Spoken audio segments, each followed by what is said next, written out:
Hola chicos, ¿cómo están? Bienvenidos. Bueno, vamos a ir despacito comenzando el teórico. Vamos a intentar de que salga. Estoy un poquito congestionada, así que Me van a escuchar por ahí toser un poco. Bueno, con ustedes, este va a ser su primer teórico de la semana, ¿sí? Así que, bueno, por ahí también hay algún alumno del grupo F que ellos ya tuvieron un teórico, pero no lo tuvieron a este en particular. Tuvieron un teórico sobre neurotransmisores, así que bueno, este teórico va a abordar un nuevo tema. Nosotros veníamos trabajando con metabolismo de lípidos, y la idea un poquito ahora es introducirnos en un nuevo proceso metabólico, es empezar a trabajar con metabolismo de aminoácidos. No solo trabajar con los aminoácidos propiamente dichos, sino que también trabajar con algunas sustancias que se pueden sintetizar o elaborar en nuestro organismo a partir de aminoácidos. Y bueno, vamos a ir viendo las características que tienen esas sustancias en particular, ¿sí? Nosotros hoy abordamos todo lo que es generalidades de aminoácidos, ¿sí? Y con un grupo de ustedes mañana tenemos teórico nuevamente para recuperar parte de lo que fue nuestro feriado el día lunes, así que ahí seguiríamos trabajando con metabolismo de aminoácidos, que correspondería a la segunda clase de esta semana. ¿Está? Bueno, voy a compartir con ustedes pantalla para empezar con el PowerPoint y fundamentalmente empezar a abordar el metabolismo de aminoácidos, primero haciendo una diferenciación del metabolismo de los aminoácidos con respecto al metabolismo de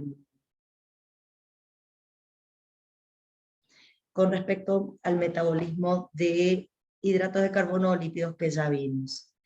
Y cuando digo hacer una diferenciación, ¿de qué estoy hablando? Fundamentalmente, con respecto a aminoácidos, tenemos que tener presente una situación que es algo que la caracteriza, nos caracteriza a los aminoácidos. Normalmente los aminoácidos no se almacenan, como si nosotros vimos que se almacenaban, por ejemplo, los hidratos de carbono en forma de glucógeno, los lípidos en forma de triglicéridos, y ustedes se van a preguntar, ¿y los aminoácidos no se podrían almacenar en forma de proteínas? La verdad es que los aminoácidos sí forman proteínas, pero forman con la intención de generar una biomolécula con una funcionalidad, ¿sí? Si ustedes me dicen, nosotros almacenamos aminoácidos en proteínas musculares, tienen razón, pero la proteína muscular no tiene como función guardar aminoácidos, sino que tiene como función contraer ese tejido. Sin embargo, cuando nosotros hablamos del glucógeno, la función exclusiva del glucógeno es almacenar hidratos de carbono, ¿sí? Si bien podemos considerar a las proteínas que tenemos en nuestro cuerpo como una especie de reserva de aminoácidos, la verdad es que no tenemos un tejido preparado o especializado en un almacenamiento, ¿sí? Ante situaciones digamos, de emergencia, nosotros podemos recurrir a esas proteínas y sacar aminoácidos de las proteínas, pero no son las proteínas como función un almacenamiento de aminoácidos, ¿sí?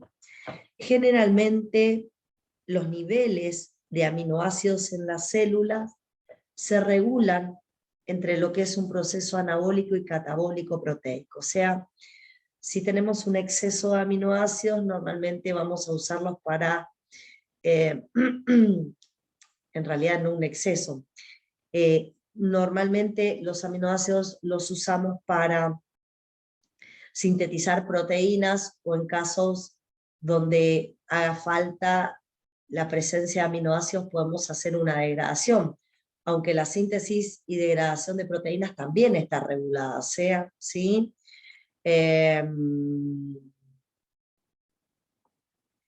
Entonces, de esa manera es como normalmente tratamos de mantener un equilibrio, ¿sí? Como dice ahí, normalmente el recambio normal de proteínas nos ayuda a regular el equilibrio de aminoácidos, así como también una dieta variada y completa, donde lo que va a generar es que la cantidad de nitrógeno ingerida cada día es equilibrada por la cantidad excretadas en heces, orinas y sudor, ¿sí? Un segundito.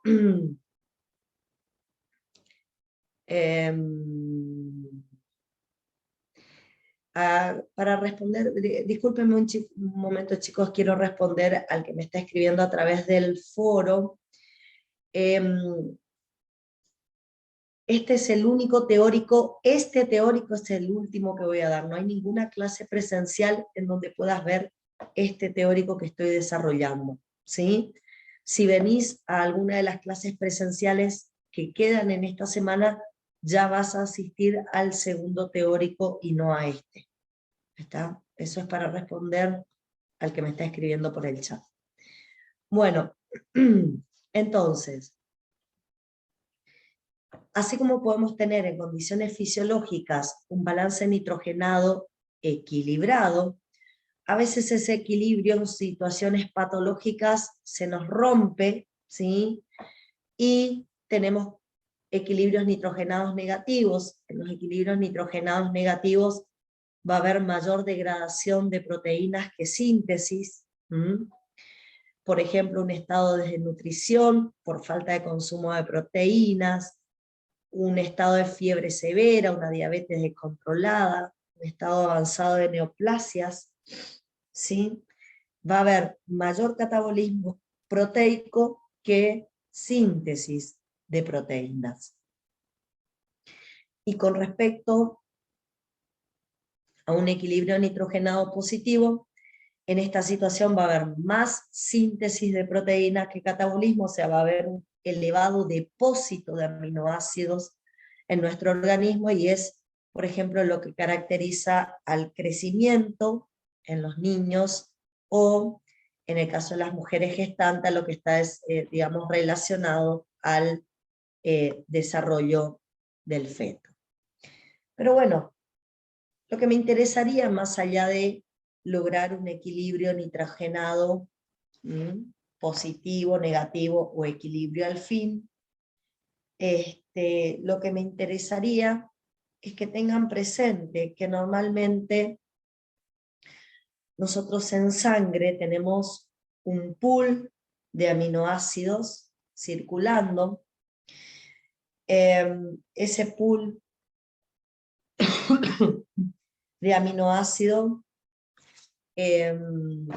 se genera a partir de los aminoácidos que ingresan a través de la dieta, se generan a partir, digamos, esos aminoácidos que están circulando en sangre, si no provienen de los aminoácidos que nosotros ingerimos con la dieta, también pueden provenir de la degradación de proteínas que nosotros realizamos, la degradación de proteínas, que todas las proteínas tienen una vida media, entonces en determinado momento esa vida media se va a agotar y esa proteína sí o sí va a ir a un proceso catabólico donde su estructura proteica se va a transformar en aminoácidos libres, y esos aminoácidos libres van a ser liberados hacia la sangre para formar este pool circulante de aminoácidos, aunque también podemos tener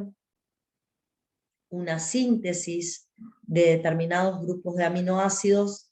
Esta síntesis la realiza fundamentalmente el hígado como principal tejido encargado de realizar síntesis de aminoácidos, ¿sí?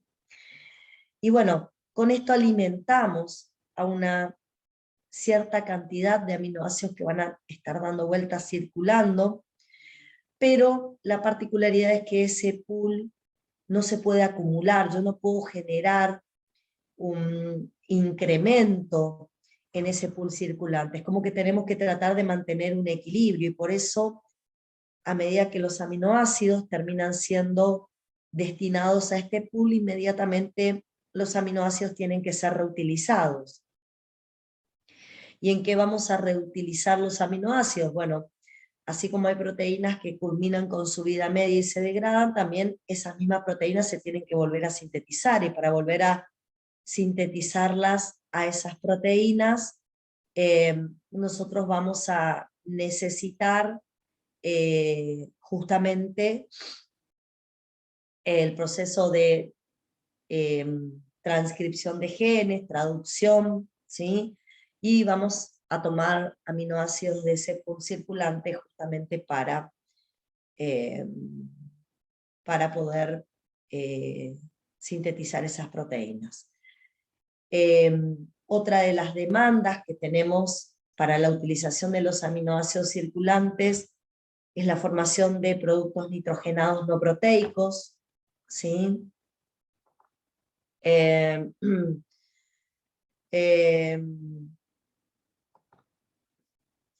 Entonces, estos productos nitrogenados no proteicos como purinas, pirimidinas, porfirinas, neurotransmisores, ¿sí? Van a, de alguna manera, van a utilizar, ya lo vamos a ir viendo en los próximos teóricos, van a también utilizar aminoácidos para poder ser sintetizados. Nosotros vamos a aprender en estas próximas clases que no solo usamos aminoácidos, no solo usamos aminoácidos para sintetizar proteínas, sino que también los necesitamos para estas sustancias nitrogenadas no proteicas. Y finalmente, cualquier exceso de aminoácido, cualquier residuo de aminoácidos que quede en ese pool sin ser utilizado, va a tener un tercer destino que tiene que ver con el catabolismo de aminoácidos. Y ahí yo les puse un pequeño cartelito que dice exceso de aminoácidos. Cuando este pool, por alguna manera, recibe un exceso, y ustedes se estarán preguntando, bueno, ¿en qué momento podemos decir que este pool recibe un exceso? ¿En qué condiciones? ¿Sí? Bueno, disculpen chicos porque realmente estoy sumamente congestionada, me van a sentir bastante complicado, ¿sí? Les decía, ¿cómo podemos generar esos excesos que destinen un mayor número de aminoácidos al catabolismo? Bueno, normalmente si tenemos una dieta hiperproteica, por ejemplo, a partir de una dieta hiperproteica, yo voy a alimentar a ese pool de aminoácidos circulantes y voy a generar un mayor ingreso a ese pool, y eso va a determinar que sea una mayor cantidad de aminoácidos que se destinen a catabolismo, porque los otros destinos de aminoácidos normalmente están como regulados. Y la otra posibilidad, y esto a veces nos pasa en un ayuno prolongado, el hecho de tener,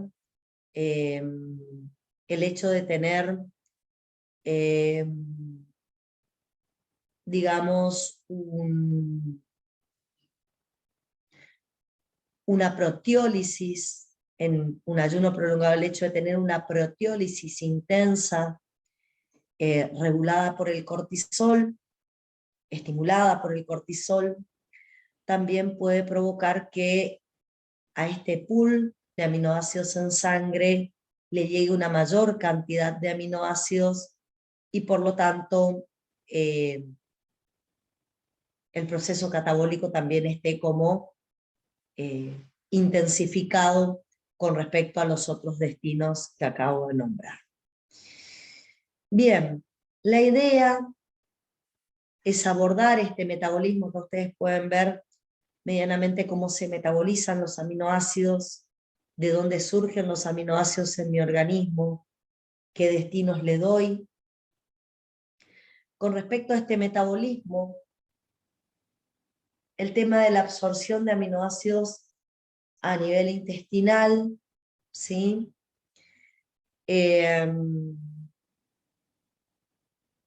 Va a provocar,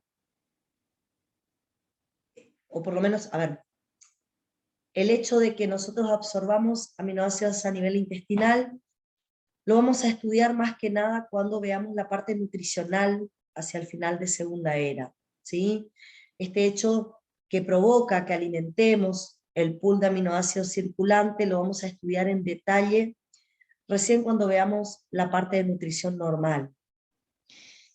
Con respecto a la degradación de proteínas, no es un tema que lo vayamos a ver ahora porque no hay mucho como para decir acá.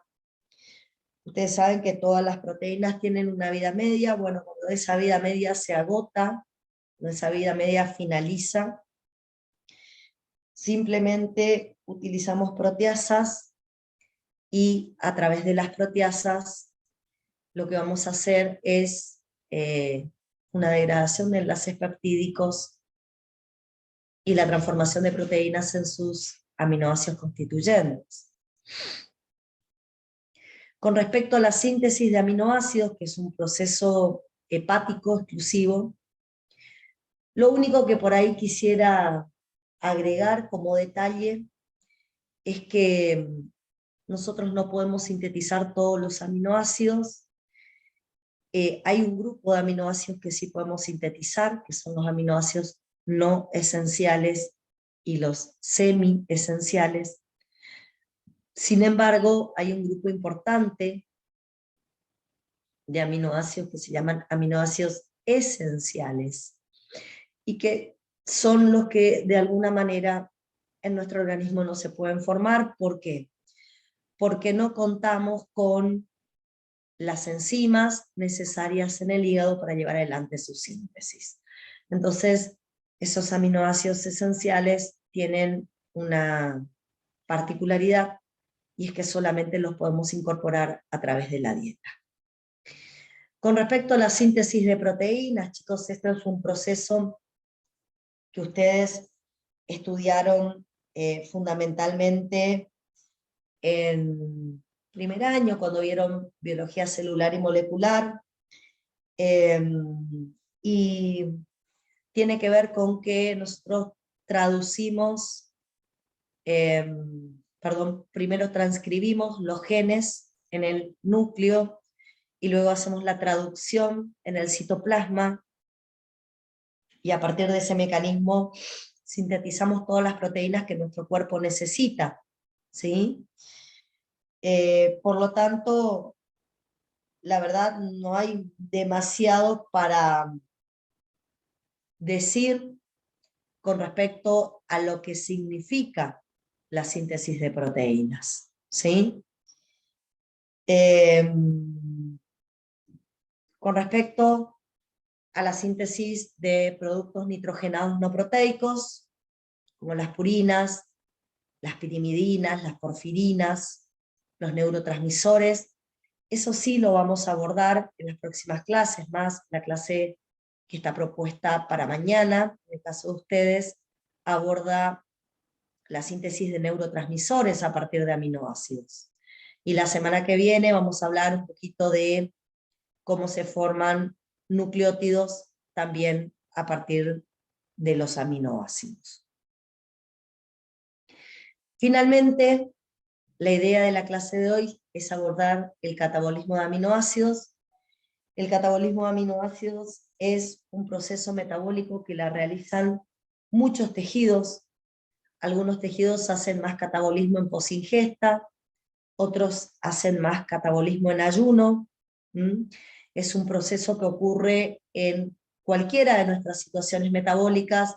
En posingesta normalmente catabolizamos aminoácidos de la dieta, en ayuno normalmente catabolizamos aminoácidos que libera el tejido muscular por procesos de proteólisis, ¿sí? Bien, para poder empezar a hablar de catabolismo, si observamos el margen derecho inferior de esta imagen, vamos a ver que el proceso catabólico de aminoácidos tiene como primer mecanismo la separación del grupo amino. Nosotros, para poder catabolizar un aminoácido y utilizarlo, vamos a ver que lo podemos utilizar de diferentes maneras, tenemos que separar primero el grupo amino de la cadena carbonada. El grupo amino para nosotros es tóxico, no tiene utilidad, ¿sí? Y normalmente lo transformamos en urea. Y en el caso de la cadena carbonada la podemos destinar a la gluconeogénesis, a la cetogénesis, a la producción de energía, a la lipogénesis, ¿sí? Tiene diferentes utilidades metabólicas. Entonces, para poder empezar a hablar del catabolismo propiamente dicho,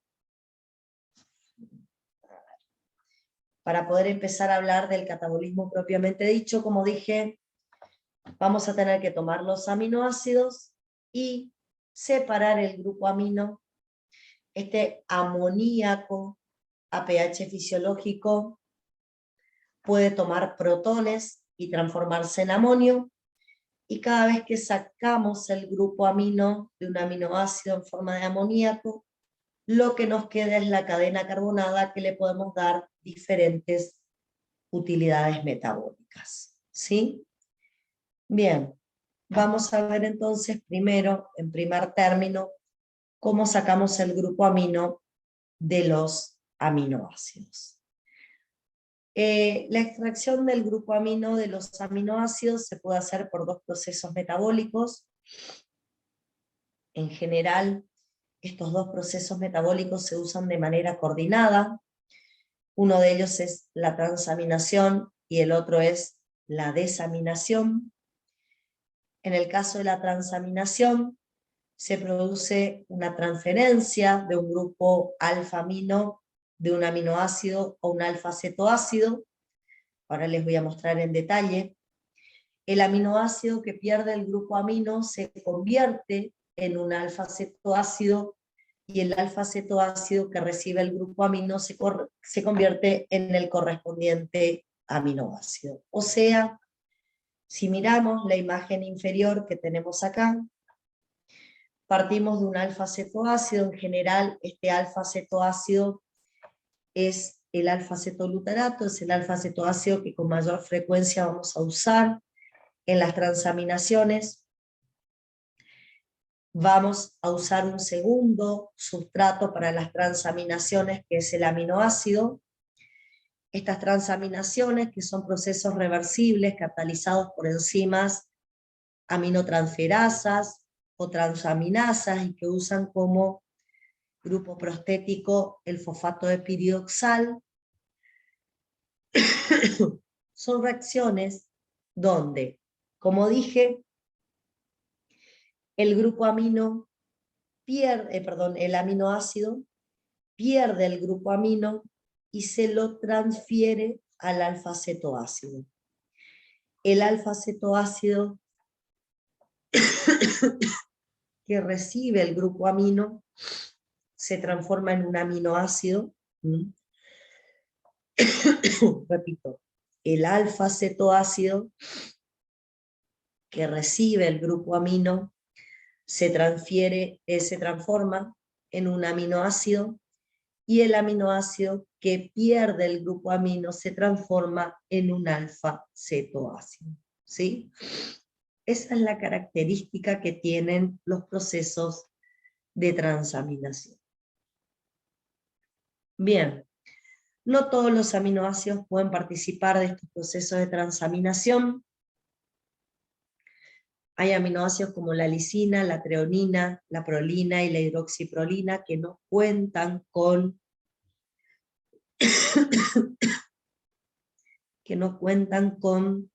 transaminasas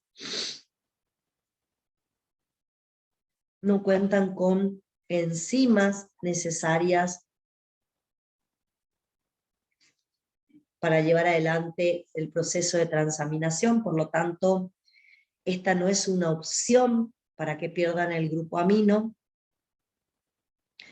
y en general este proceso de transaminación puede ocurrir tanto en mitocondria como en citoplasma, dependiendo dónde se encuentra normalmente esta enzima transaminasa. ¿Sí? Bueno, además de las transaminaciones, también podemos hacer desaminaciones. A diferencia de las transaminaciones, en una desaminación se extrae directamente el grupo amino de un aminoácido y se lo hace y se lo transforma en amoníaco. En el caso anterior, sacamos el grupo amino de un aminoácido y se lo pasábamos a un alfa-cetoácido. En la desaminación, sacamos el grupo amino y lo transformamos en amoníaco. ¿Sí? Algunas transaminaciones bastante conocidas es, por ejemplo, la transaminación de la enzima glutámico pirúvico transaminasa, también conocida con el nombre de alanina aminotransferasa. La conocemos a estas transaminasas con las siglas GPT o ALAT. La particularidad que tienen estas reacciones es que particularmente usan como sustrato alanina y alfa-cetoglutarato. Van a ver que generalmente usamos el alfa-cetoglutarato porque lo que intentamos es que el alfa-cetoglutarato, al tomar el grupo amino, se transforme en un glutamato, y ya van a ver por qué es importante que en la mayoría de las transaminaciones generemos glutamato como uno de los productos finales, ¿sí? Como les decía, acá la alanina le pasa el grupo amino al alfa-cetoglutarato, la alanina se transforma en un alfa-cetoácido, que es el piruvato, y el alfa-cetoglutarato se transforma en el aminoácido glutamato. Esta reacción de transaminación es muy frecuente que lo realice el hígado, el músculo, el corazón, y la particularidad es que es únicamente citoplasmática, porque la enzima GPT o ALAT es una enzima únicamente que encontramos en el citoplasma. Sin embargo, otro ejemplo de una transaminación muy frecuente, muy reconocida, es la que está catalizada por la glutámico oxalacético transaminasa, conocida con la sigla GOT, o también conocida con el nombre de aspartato aminotransferasa o ASAT. A diferencia de la anterior, esta transaminación utiliza como sustrato al aspartato, y vuelve a repetir, al alfa-cetoglutarato. De esta manera el aspartato pierde el grupo amino, que pierde el aspartato lo toma el alfa-cetoglutarato, el alfa-cetoglutarato al tomar el grupo amino se transforma en glutamato, y el aspartato al perder el grupo amino se transforma en un alfa-cetoácido, que es el oxalacetato. En este caso en particular, esta transaminación la podemos hacer tanto en mitocondria como también en el núcleo, en mitocondria, también en el citoplasma, porque justamente esta enzima, la GOT, si ustedes recuerdan, era una enzima bilocular. Al decirle que es bilocular, lo que les estoy de alguna manera manifestando es que es una enzima que la vamos a encontrar en dos compartimentos distintos. También esta transaminación es muy frecuente en hígado, en músculo y en corazón. Generalmente, chicos, la mayor parte de los aminoácidos pierden su grupo amino por una transaminación. y generalmente esa transaminación la hacemos usando como alfa-cetoácido al alfa-cetoglutarato. ¿Por qué? Porque si usamos como alfa-cetoácido al alfa-cetoglutarato, el producto de esa transaminación es un glutamato. Y es el glutamato el que después va a poder seguir el siguiente paso de las desaminaciones, que son las desaminaciones oxidativas. ¿Por qué les digo esto? Porque no todos los aminoácidos pueden desaminar oxidativamente. La desaminación oxidativa es una posibilidad para extraer el grupo amino a un aminoácido, pero es una posibilidad que no la tienen todos los aminoácidos. Vamos a ver que es una posibilidad que únicamente la tiene el glutamato. Es por eso que normalmente transaminamos todos los aminoácidos con alfa-cetoglutarato para que su producto sea el glutamato, y una vez que tenemos el glutamato, que tenemos el grupo amino de los aminoácidos adentro de un glutamato, enviamos el glutamato a una desaminación oxidativa. Son muy pocos los aminoácidos que pueden desaminar oxidativamente. El que fundamentalmente lo puede hacer es el glutamato, ¿sí? Bueno. Profe, Sí, ¿puedo escucho. volver a explicar esa parte? Bien, voy a volver un cachito para atrás. Yo les dije a ustedes que había dos formas de sacarles el grupo amino a un aminoácido, por una transaminación y por una desaminación. Si ustedes hacen una transaminación, en verdad no sacan directamente el grupo amino, porque lo que hace es sacar el grupo amino de una molécula y ponerlo en otra. Es como que queda recirculando el grupo amino. La única manera de sacar directamente el grupo amino de un aminoácido es desaminando oxidativamente. Pero ¿qué pasa? La desaminación oxidativa no es un proceso bioquímico que lo pueda hacer cualquier aminoácido. Entonces, normalmente lo que hacemos es transaminar los aminoácidos que sí pueden transaminar con un alfa-cetoglutarato, porque cuando transaminamos con un alfa-cetoglutarato, uno de los productos es el glutamato, o sea, cuando transaminamos con alfa-cetoglutarato, le sacamos el grupo amino a los aminoácidos, a diferentes aminoácidos, y el grupo amino se lo queda el glutamato, que es el único que después va a poder hacer desaminación oxidativa y así liberar directamente en forma de amoníaco, extraer en forma de amoníaco el grupo amino. No sé si con eso te explico o entendés lo que les acabo de contar. Sí, profe, ahora sí entendí, gracias. Dale. Igual ahora voy a hacer un resumen y ahí te vas a dar cuenta lo que acabo de explicar. ¿Qué es la desaminación oxidativa del glutamato? Es un proceso redox donde se le saca directamente el grupo amino al glutamato en forma de amoníaco. Es un proceso reversible. El glutamato, por un proceso de hidrólisis, puede perder el grupo amino en forma de amoníaco o amonio y transformarse otra vez en alfa-cetoglutarato, o podemos hacerlo de manera reversible.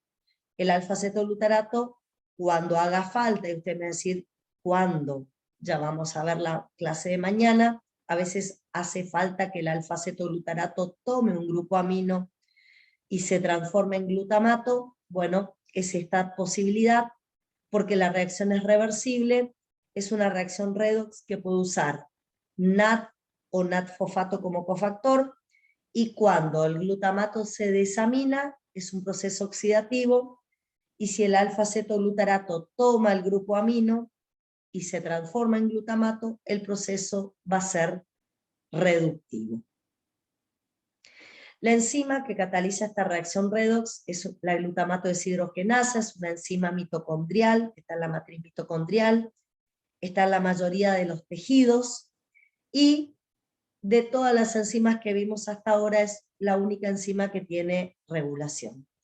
Es una enzima alostérica, está regulada por moduladores alostéricos positivos que son el ADP y el GDP, bajos niveles de energía, y por moduladores alostéricos negativos que son el ATP y el GTP, expresados como altos niveles de energía.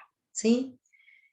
Resumiendo un poco lo que dije, lo que me preguntó la compañera, que no lo había entendido en una primer situación, nosotros normalmente, chicos,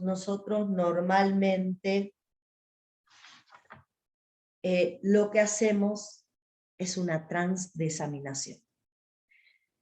Como no todos los aminoácidos pueden desaminarse oxidativamente y perder así definitivamente el grupo amino, lo que hacemos es, con la mayoría de ellos, primero transaminamos, pero no transaminamos con cualquier alfa-cetoácido.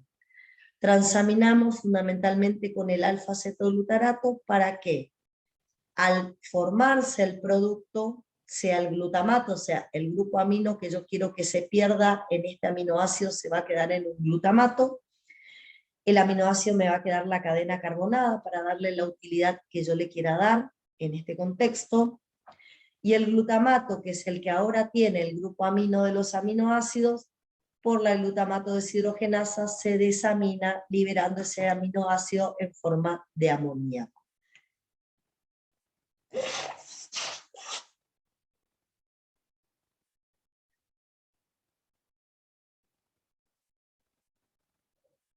Perdón, dije algo que no es correcto.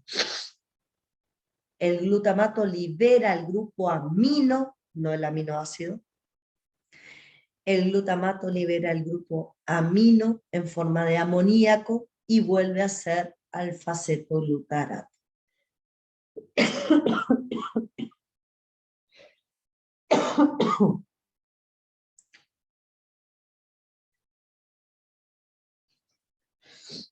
Bueno, entonces, normalmente lo que hacemos para sacar el grupo amino de un aminoácido, normalmente lo que hacemos es una transdesaminación.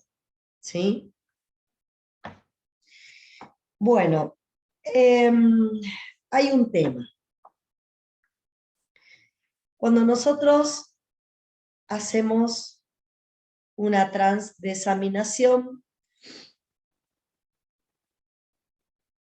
se libera amoníaco, pero este amoníaco, chicos, no me puede quedar libre en el cuerpo porque es tóxico. Entonces, normalmente lo que nosotros hacemos con el amoníaco liberado es transformarlo en urea. Como yo dije,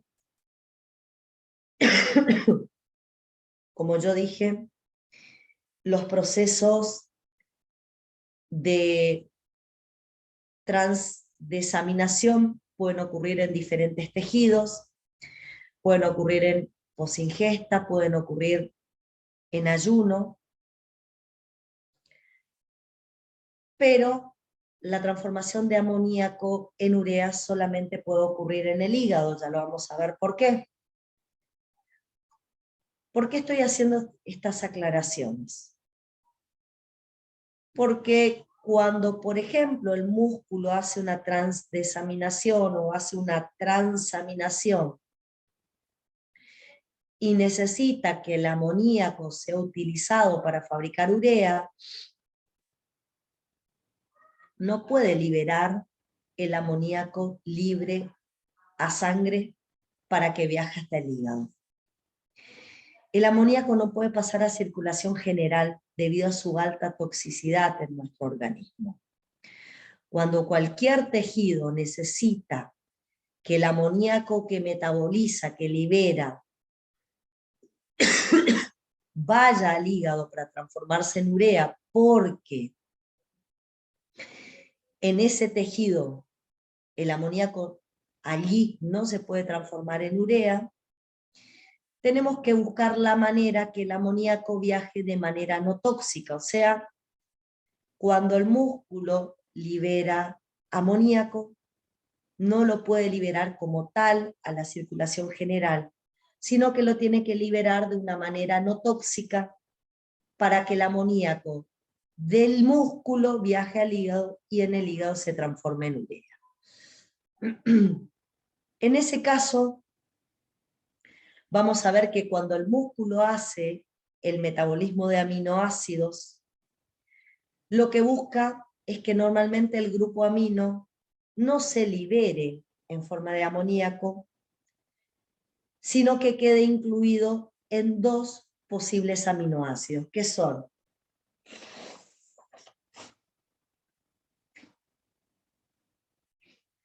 la glutamina o la alanina. Repito, cuando el músculo metaboliza los aminoácidos, busca que el amoníaco quede incluido en la glutamina o en la alanina, porque no lo puede liberar directamente a sangre debido a la toxicidad. ¿Cómo hacemos para que el amoníaco quede dentro de una glutamina o de una alanina y sea transportado de esa manera en forma no tóxica hasta el hígado? ¿Cómo hacemos? Bueno, por ejemplo, en un ayuno prolongado, el músculo va a degradar proteínas en sus aminoácidos constitutivos.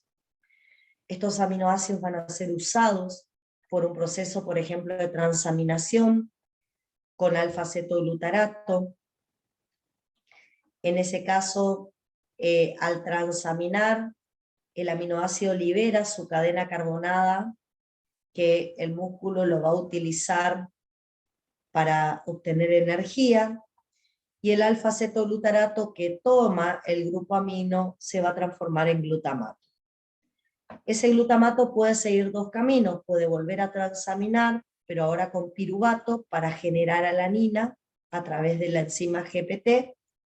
El glutamato se vuelve a transformar en alfa-cetoglutarato y el que toma el grupo amino ahora es el piruvato, que se transforma en alanina, y es la alanina la que va a transportar el grupo amino hasta el hígado en forma no tóxica, o el glutamato puede tomar un grupo amino de una transdesaminación, de una desaminación oxidativa, y al tomar un grupo amino del glutamato por la enzima glutamina sintetasa, se transforma en glutamina que puede salir a sangre y puede transportar de manera no tóxica el grupo amino hasta el hígado. Como pueden ver, los tejidos que metabolizan aminoácidos no pueden liberar directamente amoníaco a sangre. Tienen que introducir los amoníacos adentro de una alanina o adentro de la glutamina, que son las formas más frecuentes que tenemos para transportar de manera no tóxica los grupos aminos hacia el hígado. ¿Por qué hacia el hígado? Porque el hígado es el que fundamentalmente va a transformar los grupos aminos en urea.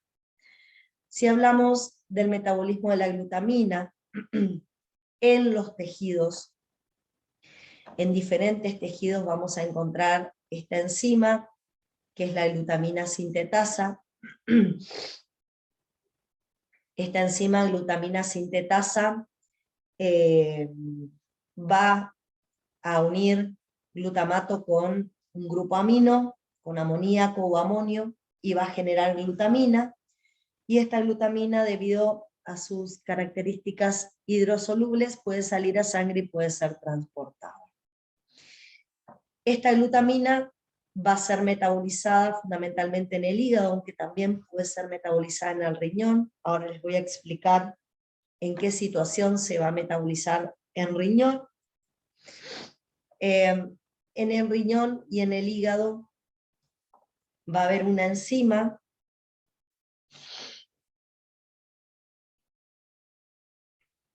va a haber una enzima que es la glutaminasa, que va a metabolizar la glutamina al glutamato más amoníaco o amonio que se libera, y de esa manera, por el metabolismo de la glutamina en estos tejidos, se libera el grupo amino dentro de los tejidos, donde al amoníaco sí le puedo dar un destino seguro. ¿Sí? Acá pueden ver cómo la glutamina sintetizada en el músculo viaja al hígado y al riñón. Como les dije, normalmente viaja al hígado, donde es metabolizada con mayor frecuencia. Ya les voy a explicar cuándo viaja a riñón, pero fíjense, en el hígado la glutamina es atacada por la glutaminasa, libera el grupo amino que se transforma en urea y libera glutamato, y este glutamato dentro del hígado vuelve a sufrir un metabolismo por la enzima glutamato deshidrogenasa, libera un segundo grupo amino, se transforma en alfa-cetoglutarato, y de esa manera todos los grupos aminos que estaban en el metabolismo de aminoácidos del músculo terminan dentro del hígado, y el hígado los transforma en urea, que después lo pasa a riñón, porque es hidrosoluble, y lo excreta a través de la orina. Pero lo importante acá es los grupos aminos del metabolismo de aminoácidos del músculo nunca son volcados como amoníaco directamente a sangre debido a la alta toxicidad. Pasan a sangre adentro de una glutamina. ¿Sí? Bien, voy a dejar de compartir un ratito esta pantalla para contarles cómo vamos a hacer el metabolismo en el riñón y cuándo vamos a metabolizar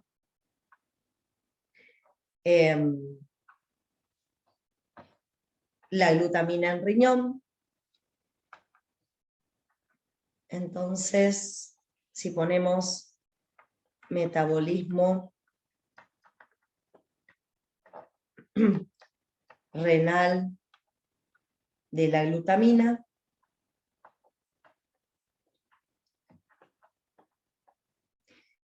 voy a poner que solamente cuando estamos en situaciones de acidosis. ¿Qué quiero decir? ¿Qué quiero decir cuando les digo que el metabolismo renal de la glutamina se hace solamente cuando estamos en acidosis? Quiero decir que cuando hay un exceso de protones en sangre, la glutamina no va a viajar al hígado, sino que con mayor frecuencia va a viajar al riñón. Entonces nos vamos a encontrar en la célula renal. Este es el filtrado glomerular. Acá vamos a encontrar que la glutamina va a venir y se va a internalizar. Dentro del riñón aparece la enzima glutaminasa.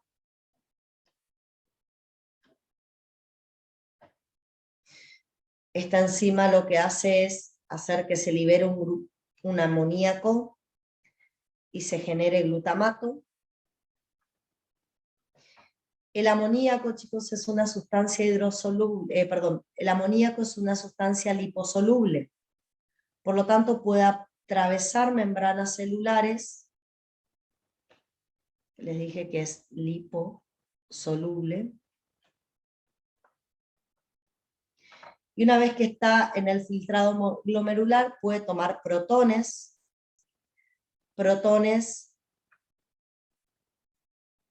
que en el filtrado están debido a la acidosis metabólica,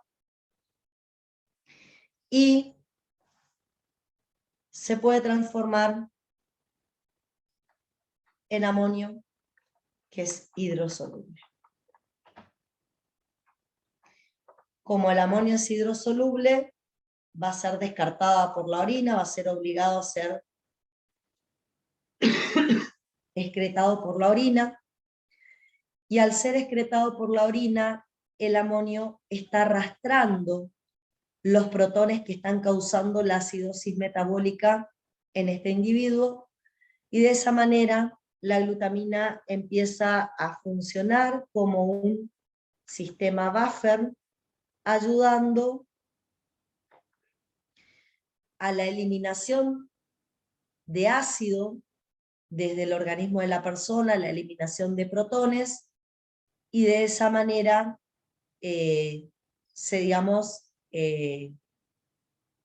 amoníaco se combina con esos protones, se transforma en algo hidrosoluble y es obligado a salir por la orina. Así funciona como un sistema buffer. Este glutamato también se metaboliza a alfa-cetoglutarato, libera otra vez un amoníaco que vuelve a ser liposoluble y volvería perdón,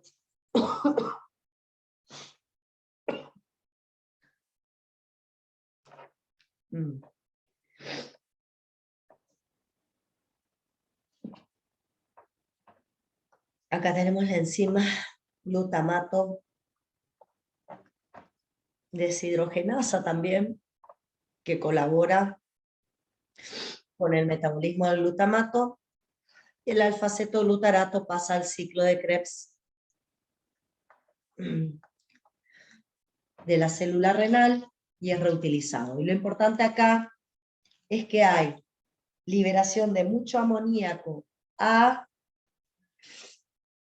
el filtrado glomerular, y el amoníaco se conjuga con los protones y los arrastra para que salgan por orina, y de esa manera la acidosis en el paciente disminuya, porque al eliminar los protones disminuye la acidosis. ¿Sí? Esto ustedes lo van a ver como un sistema buffer en fisiología, pero les menciono porque como nosotros estamos viendo metabolismo de la glutamina, quiero que entiendan que no siempre la glutamina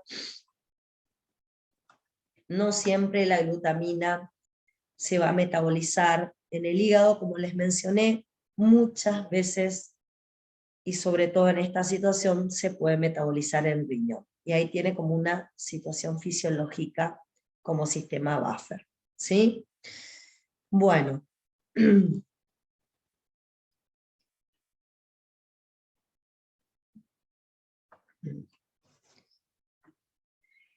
¿De qué otra manera podíamos hacer llegar el grupo amino hasta el hígado de manera no tóxica? ¿Cómo más podíamos intentar que ese grupo amino viaje y llegue de manera no tóxica hasta el hígado?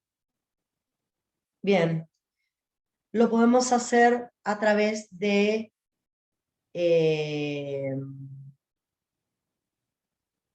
por ejemplo, la alanina.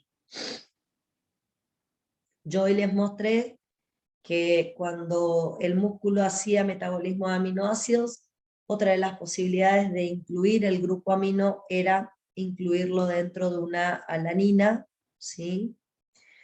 La alanina tiene la misma particularidad que la glutamina, puede salir a sangre de manera no tóxica y puede llegar al hígado. Este metabolismo de la alanina es muy importante en el ayuno prolongado. Es más, el músculo metaboliza aminoácidos generalmente en el ayuno prolongado, ¿sí? Y bueno,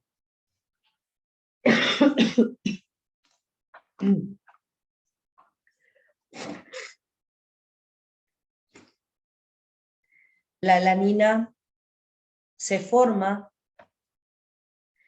cuando el glutamato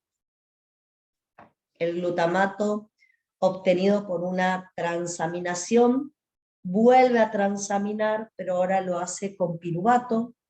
Entonces, este glutamato obtenido con una transaminación previa vuelve a transaminar con piruvato, y de esa transaminación se forma la alanina y el alfa-cetoglutarato. El alfa-cetoglutarato queda como cadena carbonada dentro del músculo, para seguir su metabolismo, y la alanina con el grupo amino adentro sale a sangre y viaja hasta el hígado. En el hígado, ¿cómo se metaboliza la alanina? También por una transaminación. Acá la alanina vuelve a transaminar con alfa-cetoglutarato hepático, ahora es un alfa-cetoglutarato de la mitocondria hepática. La alanina le pasa el grupo amino al alfa-cetoglutarato y queda en forma de piruvato. El hígado utiliza esta cadena carbonada, este piruvato, para hacer gluconeogénesis, y al glutamato lo desamina oxidativamente, liberando el amoníaco, que finalmente lo termina transformando en urea. Entonces, como les acabo de contar, nosotros tenemos que, para poder usar un aminoácido, sacarle el grupo amino.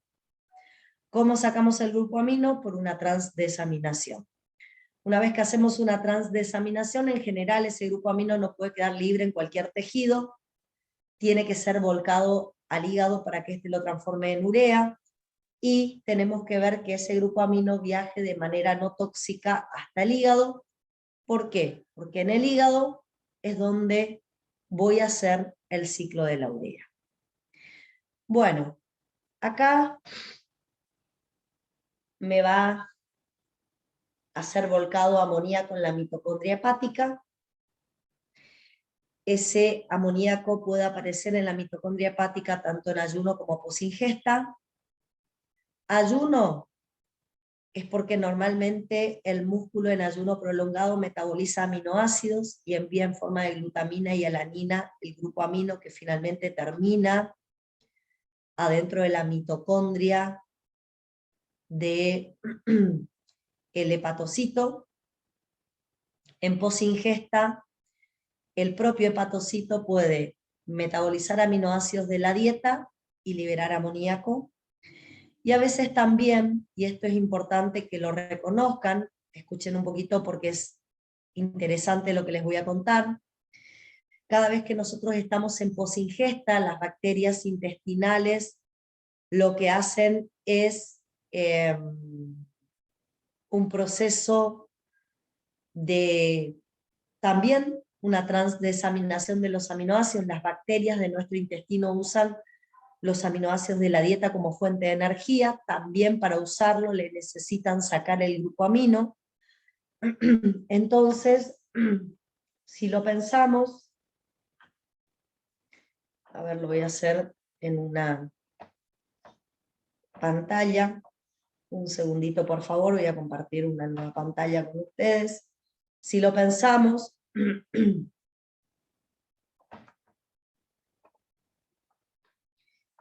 voy a hablar del metabolismo de aminoácidos en intestino. Entonces, yo tengo la luz intestinal, y lo que le acabo de decir es que los aminoácidos de la dieta, que yo obtengo por la dieta, por las bacterias intestinales, son metabolizados. Ellos separan la cadena carbonada, que lo usan, las bacterias lo usan como fuente de energía.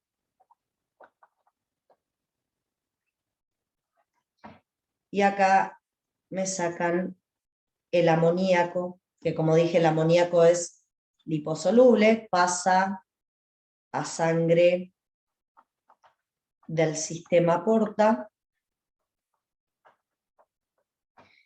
En sangre el amoníaco toma protones de la sangre, se transforma en amonio, que es hidrosoluble, y el amonio va a llegar al hígado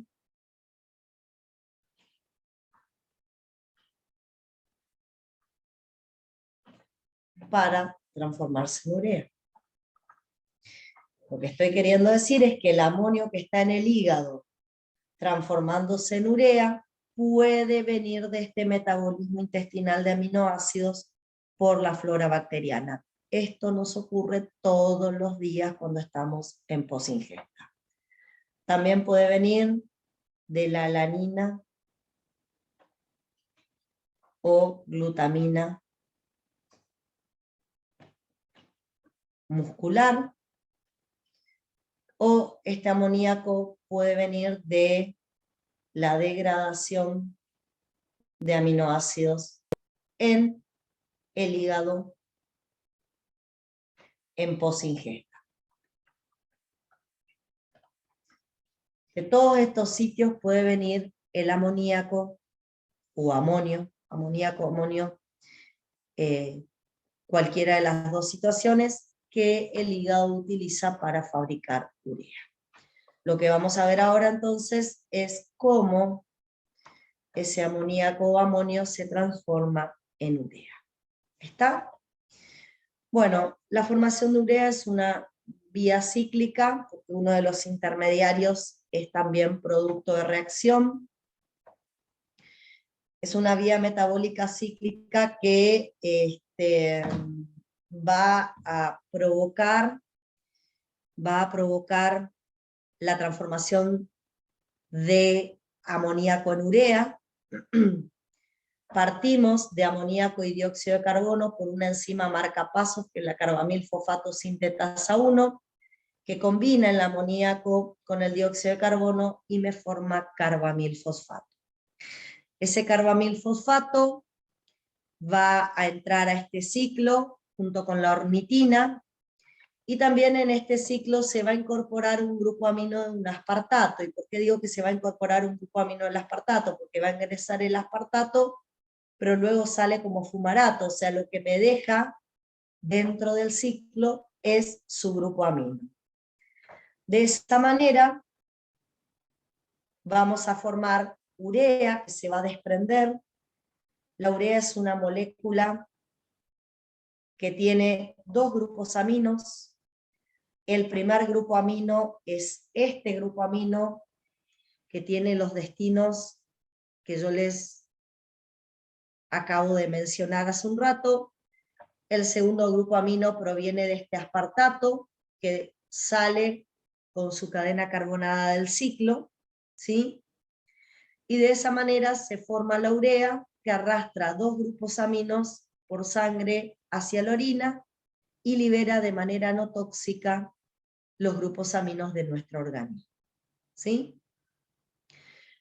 Como siempre les dije, los procesos metabólicos yo no quiero que los recuerden de manera precisa, no necesito que se acuerden todo el ciclo de la urea, sí, sustratos y productos, sustrato, dióxido de carbono y amoníaco, producto urea, urea y ornitina si quisieran, porque la ornitina vuelve a ingresar al ciclo.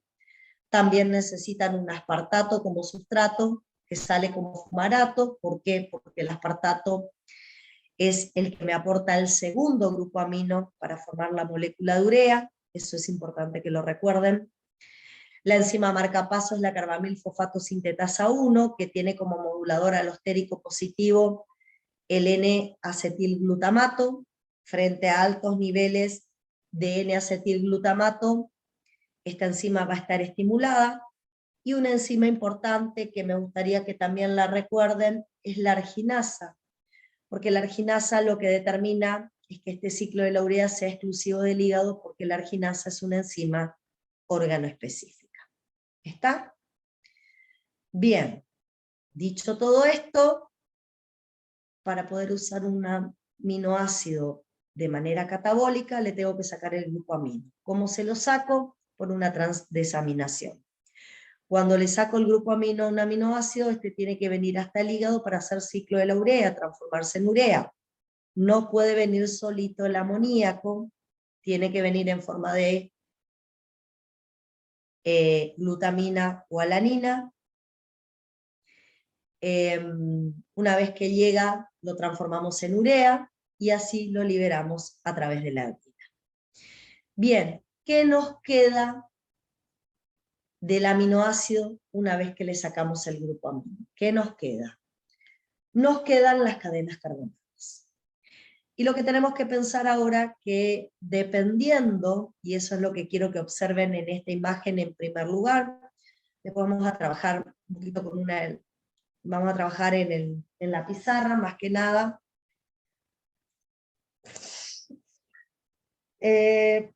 Lo que quiero que observen acá es, no va a ser la misma cadena carbonada la que obtenga, dependiendo del aminoácido que está entrando a catabolismo. Como pueden ver, si lo que yo pongo en un proceso catabólico es una alanina, una cisteína, una glicina, una serina, una treonina, un triptófano, la cadena carbonada que voy a obtener es piruvato. Si lo que llevo a catabolismo es una leucina, isoleucina, voy a tener una acetil-CoA. Puedo obtener, en el caso de la fenilalanina, del triptófano, de la tirosina, un aceto-acetil-CoA. En el caso de una arginina, voy a obtener un alfa-acetoglutarato. En el caso de una leucina, en el caso de una isoleucina, metionina, treonina, voy a tener un succinil-CoA. En el caso del aspartato o la fenilalanina puedo obtener un fumarato. Y en el caso del aspartato o de la aspargina voy a obtener un oxalacetato. O sea, cuando metabolizamos los aminoácidos y hay unas 6 o 7 cadenas carbonadas que podemos obtener. Lo que vamos a tratar de entender ahora es qué hacemos con esas cadenas carbonadas. Y lo que tienen que entender ustedes es que no siempre vamos a hacer lo mismo, porque el destino que le vamos a dar a esas cadenas carbonadas tiene que ver generalmente con el destino que le vamos a dar a las cadenas carbonadas, tiene que ver con los tejidos en el cual nos encontramos. Vamos a empezar.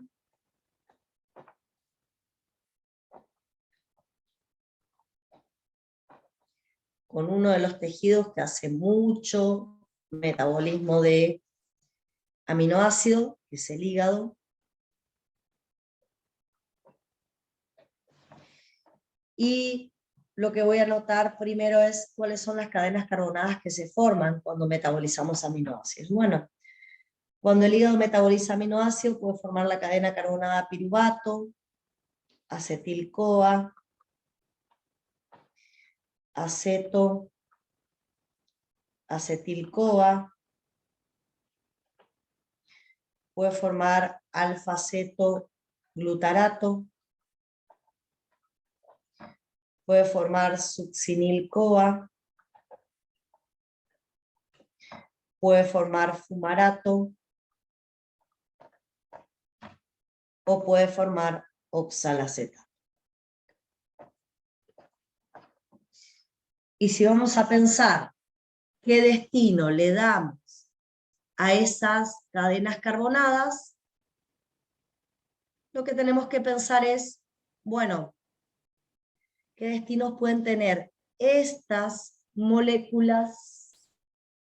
¿Qué destino pueden tener estas moléculas en ayuno y posingesta en el hígado? Entonces, considerando el hígado y considerando la posingesta, recuerden que acá va a recibir aminoácidos de la dieta, que va a catabolizar, fundamentalmente va a catabolizar aminoácidos de la dieta. Y en este caso, en la posingesta tenemos que tener en cuenta en el hígado dos situaciones. O sea, tenemos que tener en cuenta en el hígado los niveles de ATP. Tenemos que pensar qué pasa si en el hígado hay bajos niveles de ATP y qué pasa si en el hígado hay altos niveles de ATP. Si estamos en la primera situación y hay bajos niveles de ATP, lo que vamos a hacer con las cadenas carbonadas es tratar de obtener el ATP que le está faltando al tejido. ¿Y cómo a partir de un piruvato yo puedo obtener ATP? Y bueno, haciendo la descarboxilación oxidativa del piruvato. Así puedo obtener ATP. Entonces, cuando estoy en el hígado en posingesta y obtuve un piruvato por un catabolismo de aminoácido, lo que voy a hacer es la descarboxilación oxidativa del piruvato para que se use como fuente de energía. Si la cadena carbonada que obtuve es el acetil-CoA o un acetoacetil-CoA, voy a tratar de que ambos ingresen al ciclo de Krebs. El acetil-CoA para ingresar se condensa con oxalacetato y el acetoacetil-CoA se transforma primero en acetil-CoA y ahí se condensa con oxalacetato. ¿Qué pasa si la cadena carbonada que obtengo es un alfa-acetoglutarato? Bueno, lo dejo participar del ciclo de Krebs, de parte del ciclo de Krebs, y obtengo energía. Lo mismo que si mi cadena carbonada es un succinil-CoA, un fumarato o un oxalacetato. O sea, lo que vamos a hacer es esto. Vamos a hacer que todas estas moléculas se metan en procesos oxidativos y a partir de eso, a partir de la oxidación,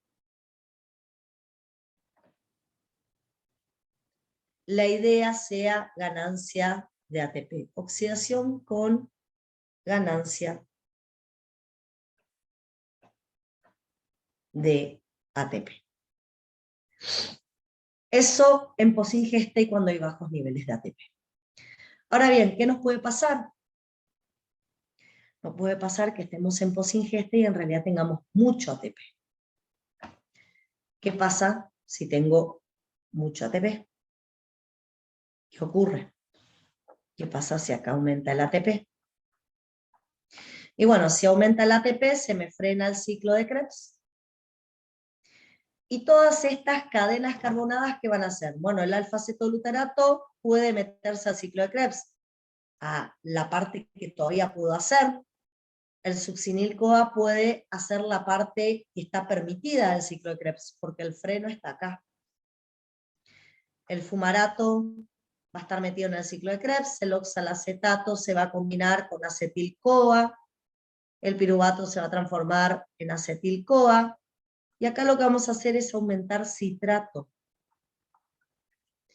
con las cadenas carbonadas, haciendo los procesos del ciclo de Krebs que se pueden realizar y que no están frenados por exceso de ATP, vamos a aumentar el citrato dentro de la mitocondria hepática.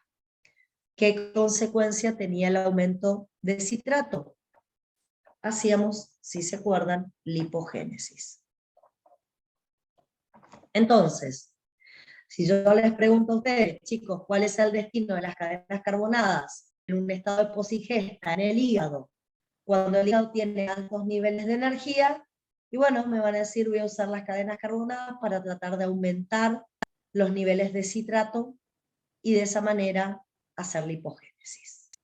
Ahí pueden ver cómo los aminoácidos también se pueden incluir a un proceso de lipogénesis. ¿Está? Bueno, ¿qué pasa si estamos en ayuno? Vamos a limpiar un poquito nuestra tableta. ¿Qué pasa si estamos en ayuno? Vamos a borrar algunas cuestiones acá.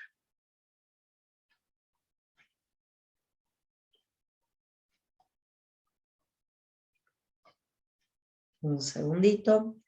Mientras tanto, vayan pensando qué pasa cuando estamos en ayuno. Bueno, ¿de dónde recibe aminoácidos el hígado para metabolizar?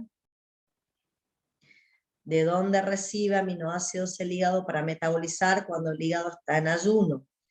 Y generalmente va a recibir, chicos, de la proteólisis muscular. Así que ahí vamos a anotar que los aminoácidos van a provenir de la proteólisis muscular.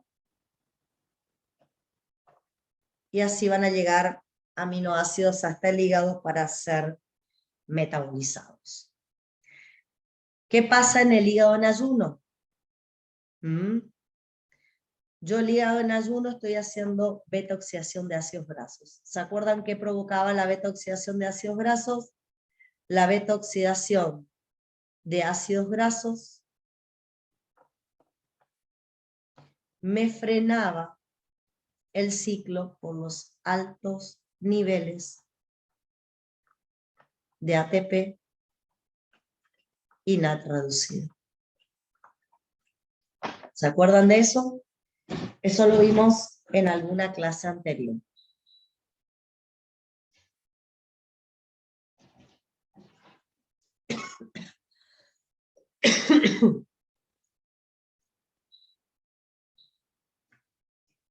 Bueno, ¿qué pasaba? Cuando esto ocurría, el oxalacetato se desviaba hacia la gluconeogénesis. Por lo tanto, el piruvato como cadena carbonada se transformaba en oxalacetato y hacía gluconeogénesis.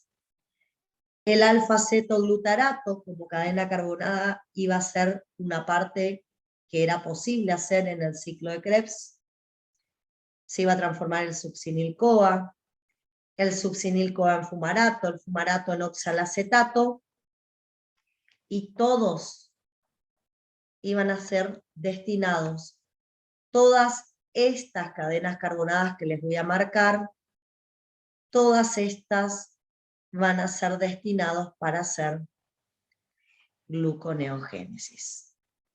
Entonces, una de las posibilidades, la gluconeogénesis, a partir de esas cadenas carbonadas que ustedes ven ahí.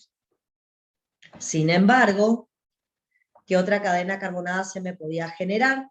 Acetil-CoA. ¿Qué hacía yo en esta situación con el acetil-CoA? Piensen qué hacíamos.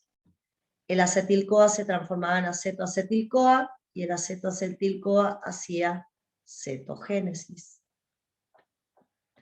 Por eso, estas cadenas carbonadas van a tener como destino cetogénesis. Y ahí ustedes pueden ver que si cambia la situación metabólica del hígado y este empieza a recibir aminoácidos para metabolizar desde el músculo, dependiendo qué aminoácidos reciba y qué cadena carbonada se le forme, el destino que le va a dar a las cadenas carbonadas va a ser diferente. A algunas las va a poder incluir en la gluconeogénesis y a otras las va a incluir en la cetogénesis. ¿Está? Bien. El otro tejido, y voy a ir hasta el Power, el otro tejido que metaboliza aminoácidos, fundamentalmente en ayuno, porque él libera sus propios aminoácidos para metabolizarlos en ayuno. Aunque también puede tomar en posingesta algunos aminoácidos de la sangre, pero no es frecuente, más que nada hace metabolismo en ayuno, es el músculo. Y que al tomar los aminoácidos y extraer el grupo amino y quedarse con la cadena carbonada, se queda con las cadenas carbonadas que les acabo de comentar: piruvato, acetil-CoA, acetoacetil-CoA, alfa-cetoglutarato, succinil-CoA, fumarato, oxalacetato. ¿Qué hace el músculo con estas cadenas carbonadas? Y una de las cosas que tienen que saber es que el músculo siempre necesita